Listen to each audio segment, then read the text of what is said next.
Shalom, queridos, estamos nós aqui de volta, a nossa célula online, nosso GCO, que tem o objetivo de ensinar um pouquinho, através das mídias sociais, sobre a palavra do Senhor. Nas células anteriores nós falamos um pouquinho sobre o arrebatamento de Jesus Cristo, Falamos que ele iria vir de surpresa buscar a sua igreja e que essa igreja ela é formada por aquelas pessoas que decidiram morrer de uma escolha de vida já vivida nesses dias para desfrutar de uma nova oportunidade. Falávamos sobre o Evangelho, que significa boas novas, novidade de vida. E para isso, para vivermos uma nova vida, nós precisaríamos abandonar a antiga vida, Por que isso? Porque um dia o homem fez uma escolha através de Adão. Escolheu viver a sua própria vida. Quando Deus criou o homem, Deus criou com um propósito exclusivo, E na personalidade do homem, ele também colocou uma característica chamada livre-arbítrio. E essa característica, querido, ela promove ao homem o poder da escolha. E apesar de ter o homem ser criado para um propósito, ter sido criado para um propósito, Adão e Eva, eles escolheram viver em outro propósito. E aí o que aconteceu? A degradação, Aos poucos, já em seus filhos, já começa a degradação quando o próprio Caim, ele comete homicídio contra seu próprio irmão Abel. Depois a poligamia com Caleb e muitas outras coisas, que a Bíblia se refere.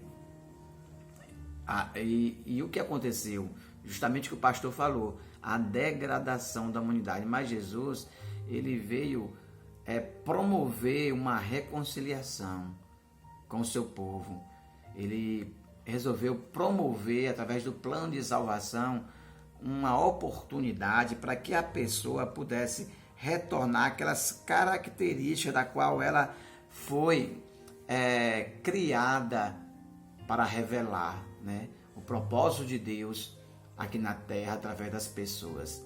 E para isso Deus estabeleceu um plano de salvação, e nesse plano de salvação está inserido o arrebatamento, a busca da sua igreja. Ele disse que um dia ele viria buscar a sua igreja imaculada, a sua igreja separada. E diante disso, ele deu algumas dicas de como seria essa vinda, como nós já falamos alguns dias nas células anteriores, que Jesus ele viria de maneira rápida, de maneira visível, de maneira palpável, tocável, buscar a sua igreja.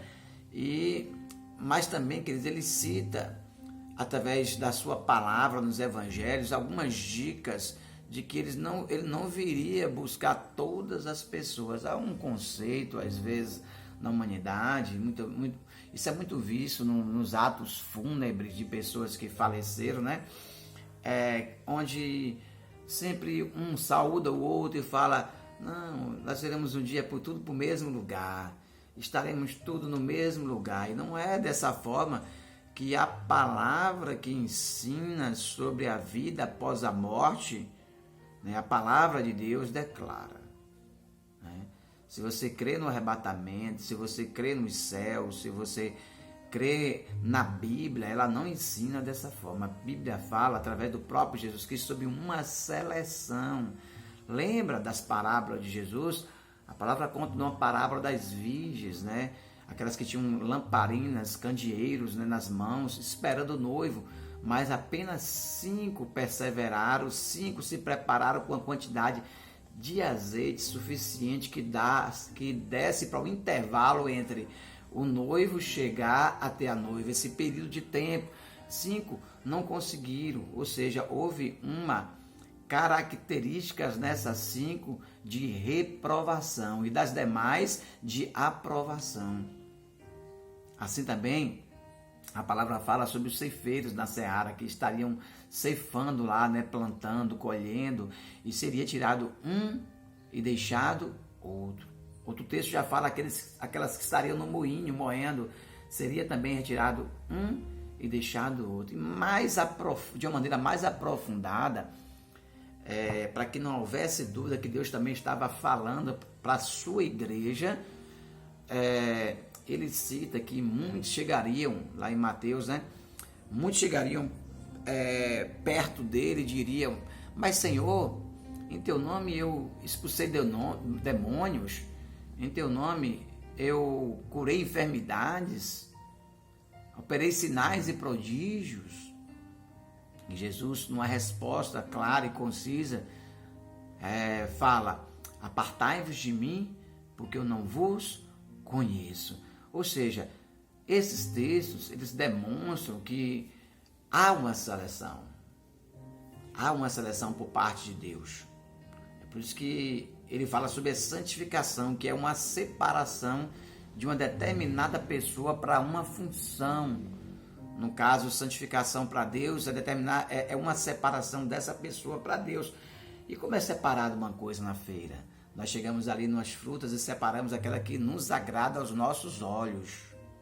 Então Jesus também irá selecionar o seu povo de acordo com aquilo que agrada aos seus olhos.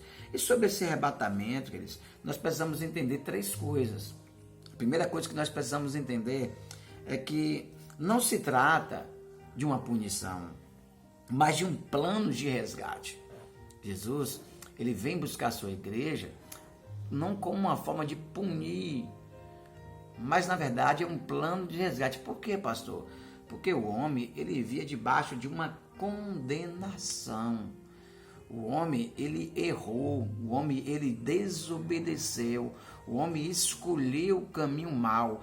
E quem escolhe um caminho errado, ele paga pelaquela atitude. Tem uma consequência, os nossos atos geram consequências. E no caso de Adão, no caso da humanidade, gerou a consequência da condenação. Por quê? Porque Deus, ele tem uma justiça justa. E ele age de acordo com a sua justa justiça.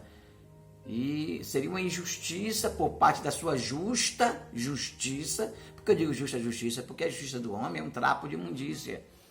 Então, de acordo com a sua justa justiça, ele deveria agir de forma ética, de forma justa. E com isso, houve uma condenação do homem. Então, na verdade, quando Jesus vem buscar a humanidade, através do arrebatamento, querido, ele não vem apenas punir, não. O objetivo de Jesus é justamente remir, resgatar. O homem estava numa condenação. E esse arrebatamento, queridos, que é tão temido nesses dias, na verdade, queridos, ele se trata apenas de uma esperança.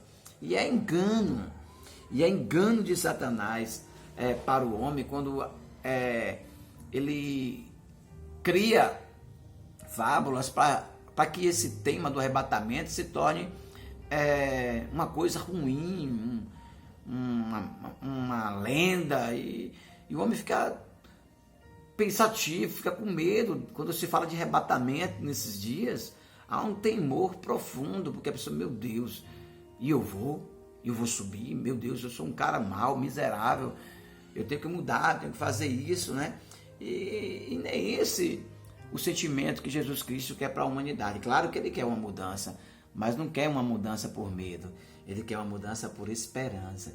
E sabe quando a gente muda por esperança?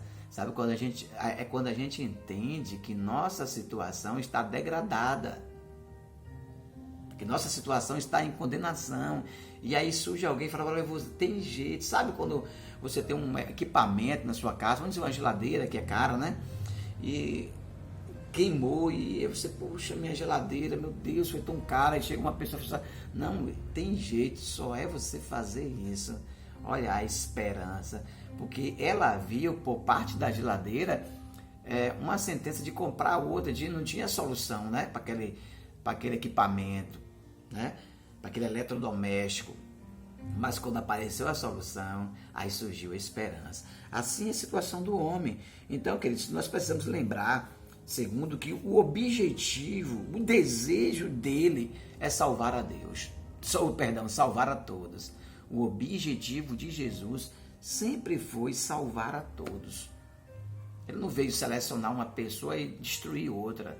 Não, o objetivo dele é selecionar aqueles que desejam, aqueles que entendem que a condição de vida dela não é favorável, queridos. Só quem muda de um estilo de vida é aquele que percebe que seu estilo de vida está reprovado e vai levá-lo a um caos, vai levá-lo a uma destruição, vai levá-lo a um fim ruim. Então, são essas pessoas que Jesus Cristo veio buscar, aqueles que aceitarem aquele plano pré-estabelecido através de sua mensagem, quando ele esteve aqui na terra, passada aos seus discípulos e assim ensinada por eles, até que esse dia chegasse até nós. Entendeu, queridos? Então nós precisamos lembrar que o desejo dele, o objetivo dele é salvar a todos. Terceiro, ser arrebatados é por parte de Jesus uma oportunidade. Olha, ele nos dá uma oportunidade. E por nossa parte é uma escolha. Ou seja, nós tomamos um posicionamento de escolha favorável ou não. Nós decidimos confiar no plano do evangelho de salvação de Jesus ou não. Tem uma música que fala assim: meu amigo, hoje tu tens escolha. Apocalipse capítulo 3, versículo 20, a palavra fala que eis que estou à porta e bato. Se alguém ouvir a minha voz e abrir essa porta, aí eu entrarei. Esse é o conceito de Jesus. Então, por parte dele, está dando a oportunidade. Eu estou à tua porta, mas você precisa de uma escolha. Então, faça a sua escolha.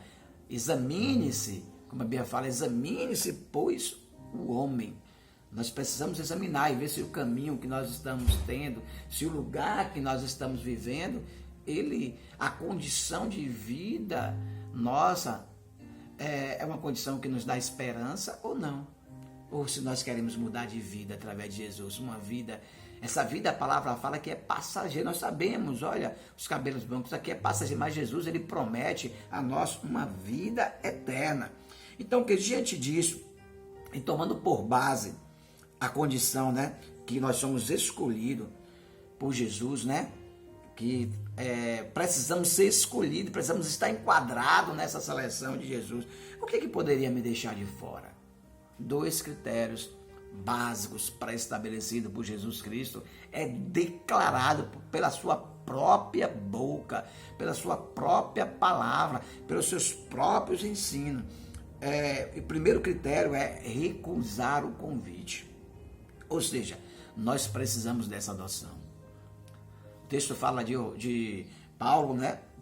Ele fala que aqueles que o receberam, deu-lhe o poder de serem chamados filho de Deus. Nós precisamos aceitar essa adoção. Um dia nós recusamos e um dia nós precisamos declarar isso, porque nós somos maiores, nós temos consciência do bem e do mal, nós temos o poder de escolha. Assim como nós tivemos e executamos a nossa escolha no Éden desfavorável, nós precisamos declarar uma escolha favorável, para que assim haja um registro no céu de que nós, com a nossa palavra, escolhemos sermos adotados. Então, uma recusa da adoção, queridos, é evidente que é um critério de, infelizmente, desaprovação.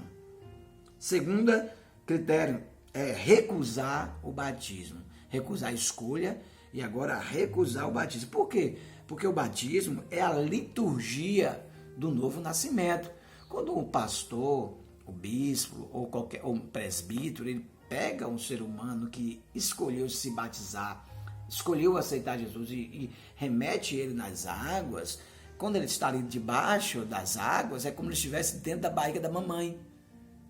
E quando ele sai, é como se fosse um novo nascimento. Ou seja, ele entendeu a mensagem, ele aceitou, realmente ele acreditou. Então, diga-se comigo, o batismo O batismo é uma declaração pública de que eu acredito no Evangelho e decido viver uma nova vida. São esses dois critérios. Então vamos ver aqui na Bíblia alguns versículos que nos dá características de pessoas que são reprovadas, características de pessoas que demonstram pelo seu comportamento que precisa tomar um posicionamento de adoção. Lá a palavra fala em 1 de Coríntios, capítulo 6, versículo 10, 9 e 10, o seguinte: olha, não sabeis que os injustos não herdarão o reino dos céus? Não vos enganeis, nem os devassos. Quem são os devassos? São as pessoas imorais. Não sabe, tem a língua imoral, tem a maneira de vestir imoral, a maneira de se comportar sexualmente imoral e também fisicamente imoral. Nem os idólatras, né, as pessoas que adoram outro tipo de deuses construído por mãos de homens, não importa qual Deus é, se reflete o Deus Todo-Poderoso, se reflete o Filho de Deus, se reflete discípulos, fulano de tal, fulana de tal. A palavra fala que são deuses feitos por mão de homens, qualquer coisa, imagem do céu ou da terra. A Bíblia deixa clara isso. Nem os adúlteros. Quem são os adúlteros? Aqueles que estão praticando o adultério. Não são aqueles que praticaram e se arrependeram. Adúlteros está no presente, ou seja, aqueles que não se arrependeram desses atos e continuam praticando. Nem os afeminados, ou seja, homossexuais. Nem os sodomitas. Quem são os sodomitas? São as pessoas que banalizaram o sexo, né? A sua vida sexual é banalizada. Nem os ladrões, nem os avarentos. Que são avarentos? São pessoas... o avarento está praticamente igual ao devasso. E também acrescentando a questão das finanças, né? Porque o avarento é aquele que é orgulhoso na questão financeira. Ele faz tudo pelo dinheiro. O dinheiro é o seu rei. O status social é o seu governo. Não é ele que governa, é o seu status que governa ele. Nem os beberrões, nem os maldizentes, nem os roubadores herdarão o reino dos céus, né? Em Apocalipse capítulo 22, versículo 15, o texto diz o seguinte: ficarão de fora também os cães. Quem são os cães? São pessoas de baixo caráter moral. São as pessoas sem escrúpulos, né? Pessoas mentirosas, pessoas que pensam mal, pessoas que maquinam mal, que vivem o mal. Esses são os cães. Os feiticeiros, os adúlteros, os homicidas, os idólatras e tudo que ama e pratica a mentira. Então, a gente vê esses tipos de características nas nossas vidas já demonstra que a gente precisa de uma adoção, de uma reconciliação com Deus. Provérbios 6, 16, 19 também diz: 6 coisas o Senhor aborrece, e a 7ª, a sua alma abomina: olhos altivos, pessoas que estão sempre pensando através dos olhos o mal, das pessoas, das famílias, né? Cobiçando. Língua mentirosa, aquelas pessoas que vivem mentindo, né? Praticando a mentira. Mãos que derramam sangue inocente, são pessoas injustas, né?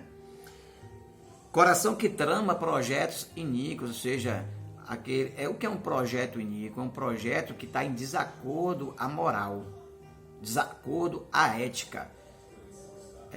Um projeto iníquo, ele pode ser um lucro excessivo, ele pode ser um mau caratertismo numa negociação. Um projeto iníquo pode ser você passar por cima do seu colega de trabalho para usufruir de uma possibilidade de promoção e tantas outras coisas mal. Testemunhas falsas que proferem mentira e o que semeia contenda também entre os irmãos. Queridos, vemos algumas práticas aqui citadas na Bíblia, né, de coisas que são abomináveis e intoleráveis ao Senhor. Porém, mesmo livre dessas práticas, ainda há algumas, né?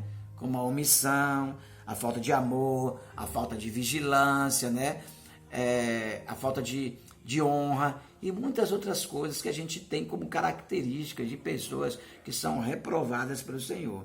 Mas nós precisamos entender, queridos, que nesse plano pré-estabelecido de salvação, Jesus nos deu algumas ferramentas que iriam nos ajudar para que a gente pudesse passar nessa seleção, né? Para que a gente passe no vestibular, a gente precisa de um cooperador, um professor para nos ensinar os assuntos, né? Geralmente as pessoas entram no cursinho para vestibular. E para sermos aprovados, ele nos deu 3 ferramentas poderosas. A primeira ferramenta é a sua palavra, né? A gente lê a Bíblia e através dela a gente entende como a gente deve ser inserido, o que precisa para a gente ser inserido nessa seleção. Segundo, o seu espírito para fazer entender, ou seja, além de nos dar a sua palavra, ele nos dá o seu espírito para que a gente possa compreender essa palavra. E por fim, o seu próprio sangue que nos purifica de todo o pecado. Observe, Jesus, ele nos dá as ferramentas necessárias para que a gente seja aprovado nessa seleção, ou seja, para que a gente não possa ficar de fora dessa seleção no qual o Senhor vem buscar a sua igreja, arrebatando-a daqui da terra, né? Para que ela esteja livre do juízo. Essas 3 ferramentas, que é a sua palavra, que está escrita, a Bíblia, né? O seu espírito para que a gente possa entender essa palavra e, por fim, o seu próprio sangue, que entendendo, ele promove em nós uma sensação de arrependimento, uma sensação de limpeza profunda, uma sensação de perdão, uma sensação de santificação. E aí a gente olha e fala conosco mesmo, olha, eu me sinto filho. Eu me sinto amado pelo meu Abba. Então, queridos, a minha palavra que eu deixo para você nesse momento, nessa célula, através desse estudo, é que você comece a observar e que não faça como aquelas virgens que foram reprovadas, mas como aquelas que guardaram o seu azeite, que observaram o seu caminho, que observaram as suas atitudes e com isso foram aprovadas pelo Senhor. Que o Espírito Santo possa te abençoar, tá te guardando, tá te livrando de todo o mal. Até a nossa próxima aula. Fique com Deus, em nome de Jesus Cristo. Amém.